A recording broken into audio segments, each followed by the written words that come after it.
మమ్మల్ని మిక్కిలిగా ప్రేమించిన మా ప్రియ పరలోకపు తండ్రి, మీ ఘనమైన నామాన్ని బట్టి వేలాది వందనాలు చెల్లిస్తూ ఉన్నాం. ప్రతిదినం ఈ రీతిగా మీ పాదాల చెంత చేరి శ్రేష్టమైన మీ మాటలు ధ్యానించడానికి మీరు ఇస్తున్న మహాకృపను బట్టి వందనాలు. వాక్యం వింటున్న మా శ్రోతలందరినీ దీవించండి, దర్శించండి, బలపరచండి. ఉద్యోగాల కోసం ఎదురు చూస్తున్నారు, మంచి ఉద్యోగాల బిడ్డలను ఉంచండి. విదేశాల్లో ఉన్న బిడ్డల కోసం ప్రార్థిస్తున్నాం. డ్యూటీల విషయంలో, వారి ప్రయాణాల విషయంలో మీకు కాపుదలు ఇవ్వండి. ఆరోగ్యంతో బిడ్డలు నింపండి, బలపరచండి. దూర ప్రాంతాల ఉద్యోగాలు చేస్తున్న బిడ్డలు మీ దీవెన దయచేయండి, మీ సమాధానం ఇవ్వండి. మీ కృపల బిడ్డలను బలపరచుని అడుగుతూ ఉన్నాం.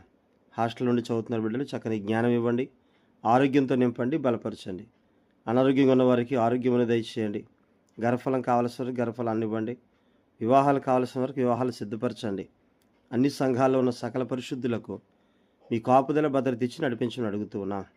సార్వత్రిక సంఘంలో చేర్చబడిన ప్రతి బిడ్డను దీవించమని యేసయ్య పరిశుద్ధ నామంలో అడిగి వేడి ప్రార్థిస్తున్నాము తండ్రి, ఆమేన్. అందరికీ వందనండి. క్రీస్తునందు ప్రియ దేవుని బిడ్డలారా, నిన్నటి దినంలో మనం 28వ అధ్యాయం కీర్తనలు 28వ అధ్యాయం 6వ చరణం వరకు మనం చూసామండి. ఈరోజు 7వ చరణాన్ని మనం ధ్యానం చేద్దాం. కీర్తనలు 28, 7వ చరణం. యెహోవా నా ఆశ్రయము, నా కేడెము, నా హృదయము ఆయన యందు నమ్మికయుంచెను గనుక నాకు సహాయము కలిగెను. కావున నా హృదయము ప్రహర్షించుచున్నది, కీర్తనలతో నేను ఆయనను స్తుతించుచున్నాను. ఇక్కడ కీర్తనకారుడైన దావీదు చెబుతున్న మాట మనం చూస్తే, ఆయన ఎలాంటి వాడో చెబుతున్నాడు. ఆయన మీద నమ్మకం ఉంచితే సహాయం కలిగిందని, ఆ సహాయాన్ని బట్టి నా హృదయం చాలా సంతోషిస్తుంది, అందుకని నేను ఆయన్ని స్తుతిస్తున్నాను. చిన్న వచనంలో 4 రకాలైన విషయాలు పెట్టాడు.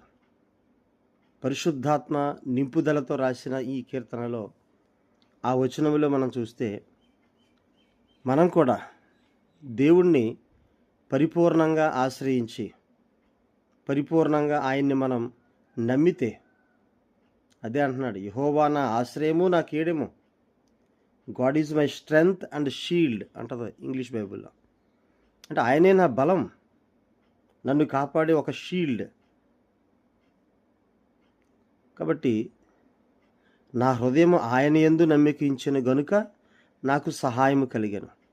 మనకి సహాయం కలగాలి అంటే, సహాయం దేవుని దగ్గర నుండి రావాలి అంటే ఖచ్చితంగా మనము ఆయన యందు నమ్మిక ఉంచాలి. నా హృదయము ఆయన యందు నమ్మిక ఉంచెను గనుక నాకు సహాయము కలిగిన అంటున్నాడు. కావున నా హృదయము ప్రహర్షించుచున్నది, మై హార్ట్ గ్రేట్లీ రిజాయిసెస్. నా హృదయం గొప్ప సంతోషముతో నిండిపోయింది అని అర్థం. ప్రహర్షించడం అంటే సంతోషించడం వేరు, అత్యధికమైన సంతోషాన్ని ప్రహర్షించడం అంటారు. అందుకే అంటున్నాడు ఇంగ్లీష్ బైబిల్లో గ్రేట్లీ రిజాయిసెస్ అని. కీర్తనలతో నేను ఆయన్ని స్తుతించుచున్నాను. సో ఎప్పుడైతే దేవుడు గొప్ప కార్యాలు చేశాడో మన జీవితాల్లో, తప్పనిసరిగా ఆయన్ని మనము స్తుతించాలి. కీర్తనలతో, పాటలతో నేను ఆయన్ను స్తుతించుచున్నానని చెప్తూ ఉన్నాడు. కాబట్టి కీర్తనకారుడు చెప్పిన మాటలను బట్టి మనం కూడా ఎప్పుడైతే ఆయన మన కేడెమని నమ్ముతామో, ఆయనే నా ఆశ్రయమని నమ్ముతామో, ఎప్పుడైతే మన హృదయం ఆయనది నమ్మిక ఉంచుద్దో, అప్పుడు మనకు సహాయం కలుగుద్ది. ఆ సహాయాన్ని బట్టి మనకి చాలా సంతోషం కలుగుద్ది.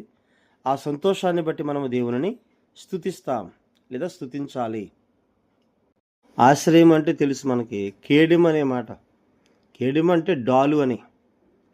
ఎదుటి వ్యక్తి శత్రువు దగ్గర నుంచి వచ్చేటువంటి బాణాలని ఆపడానికి చేతిలో డాలు ఉంటుంది, ఒక చేతిలో కత్తి ఉంటుంది. సో డాలు మనల్ని మనం సేవ్ చేసుకోవడానికి, కాపాడుకోవడానికి. ఆయనే మనల్ని కాపాడేవాడు అని కీర్తనల 3వ అధ్యాయం 3వ వచనంలో మనం చూస్తే అండి, యెహోవా నీవే నాకు కేడెముగాను, నీవే నాకు అతిశయాస్పదముగాను, నా తల ఎత్తువాడవుగాను ఉన్నావు. నీవే నాకు కేడెముగా ఉన్నావు అంటున్నాడు కీర్తనకారుడైన దావీదు. నీవే నాకు కేడెము. అలాగే 5:12 కూడా చూస్తే అండి, కీర్తనల్లోనే 5వ అధ్యాయం 12వ వచనంలో, యెహోవా నీతిమంతులను ఆశీర్వదించువాడవు నీవే, కేడెముతో కప్పినట్లు నీవు వారిని దయతో కప్పెదవు. కేడెముతో కప్పడం, కేడెముతో కాపాడడం. శత్రువు బారి నుంచి రక్షించడం, కేడుమును అడ్డుపెట్టి మనలను ఆయన దయతో మనల్ని కాపాడుతున్నాడు అని అక్కడ మనం చూస్తూ ఉన్నాం. అట్లాగే 18వ అధ్యాయంలో కూడా మనం చూస్తే అండి, కీర్తనలు 18వ అధ్యాయంలో 35వ చరణం అండి. నీ రక్షణ కేడెమును నీవు నాకు అందించుచున్నావు, నీ కుడి చేయి నన్ను ఆదుకొనెను, నీ సాత్వికము నన్ను గొప్ప చేసెను. నీ రక్షణ కేడెము నాకు అందించి నన్ను ఆదుకున్నావు అంటున్నాడు ఆయన. అలాగే 32వ అధ్యాయంలో కూడా 7-10 వచనాల్లో అండి, కీర్తనలు 32:7, నా దాగుచోటు నీవే, శ్రమలో నుండి నీవు నన్ను రక్షించెదవు, విమోచన గానములతో నీవు నన్ను ఆవరించెదవు. మనం దాగే చోటు ఆయనే, దాక్కోవచ్చు. ఆయన దగ్గర శత్రు బారి నుండి రాకుండా మనం కాపాడబడవచ్చు. 10వ వచనం అండి, 32:10, భక్తిహీనులకు అనేక వేదనలు కలుగుచున్నవి, యెహోవాయందు నమ్మకించు వానిని కృప ఆవరించుచున్నది. దేవుని కృప మనల్ని ఆవరిస్తుంది. కేడెముగా ఆయన మనల్ని కప్పించుతాడు, కేడెముగా ఆయన మనల్ని కాపాడుతూ ఉంటాడు. 33:20లో కూడా ఆ మాట మనం చూడొచ్చండి. మనము యెహోవా పరిశుద్ధ నామమందు నమ్మకించి ఉన్నాము, ఆయనను బట్టి మన హృదయము సంతోషించి ఉన్నది. అంటే ఆయన మీద నమ్మకం ఉంచితే, మన హృదయం ఆయన మీద ఆనుకొని పరిపూర్ణంగా ఆయన యందు విశ్వాసం ఉంచి నమ్మకం ఉంచితే, ప్రతి కార్యాన్ని దేవుడు ఘనంగా చక్కగా జరిగిస్తాడు. దాన్ని బట్టి మన హృదయము సంతోషిస్తుంది అని చెప్తూ ఉన్నాడు. కాబట్టి దేవుడు ఎన్నుకున్న వారి విషయంలో వారి మీదకి దేవుడు అనుమతించినవి తప్ప మరేమీ కూడా బయట నుంచి రావడానికి వీల్లేదు. వారి విషయంలో తన సంకల్పం కాని వాటిని అన్నిటి నుంచి ఆయన వారిని సంరక్షిస్తాడు. ఇలా డాలు, కేడెము, అట్లాగే ఆయన మనల్ని రక్షించేటువంటి ఆశ్రయము, ఇవన్నీ కూడా సాతాను నుంచి కానీ దుర్మార్గుల నుంచి కానీ ఆయన వారిని సంరక్షిస్తాడు. ఆయనే వారికి ఆశ్రయము. నమ్మకం ఉంచే హృదయానికి అది ఎంతో సంతోషము అంటున్నాడు. సో కృతజ్ఞతాస్తుతి చెల్లిస్తున్నాడు కీర్తనకారుడు. పాటలు పాడడం ద్వారా స్తుతిస్తాను, కీర్తనలతో నేను ఆయన్ని ఘనపరుస్తాను అంటూ ఉన్నాడు. 7వ అధ్యాయం ఇదే కీర్తనలు 7:17 అండి. కీర్తన 7:17, యెహోవా న్యాయము విధించువాడని నేను ఆయనకు కృతజ్ఞతాస్తుతులు చెల్లించేదను, సర్వోన్నతుడైన యెహోవా నామమును కీర్తించేదను. సర్వోన్నతుడైన దేవుడు ఎల్యోన్ అనే మాట మనం చూస్తాం. సర్వోన్నతుడైన యెహోవా, అంటే దేవుడు లేదా యెహోవా, ఎల్యోన్ అంటే సర్వోన్నతుడు అని. కాబట్టి అటువంటి ఉన్నతమైనటువంటి యెహోవా నామాన్ని మనము కీర్తించేదము, కృతజ్ఞతాస్తుతులు మనము ఆయనకి చెల్లించేదమనే మాట ఇక్కడ మనం చూస్తూ ఉన్నాం.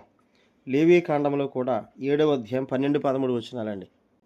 లేవీకాండంలో 7వ అధ్యాయం 12-13 వచనాల్లో, వాడు కృతజ్ఞతార్పణముగా దానిని అర్పించినప్పుడు తన కృతజ్ఞతార్పణ రూపమైన బలిగాక నూనెతో కలిసినవియు పొంగనివియునైన పిండి వంటలను, నూనె పూసినవియు పొంగనివినైన పలుచని అప్పడములను, నూనె కలిపి కాల్చిన గోధుమ పిండి వంటలను అర్పింపవలను.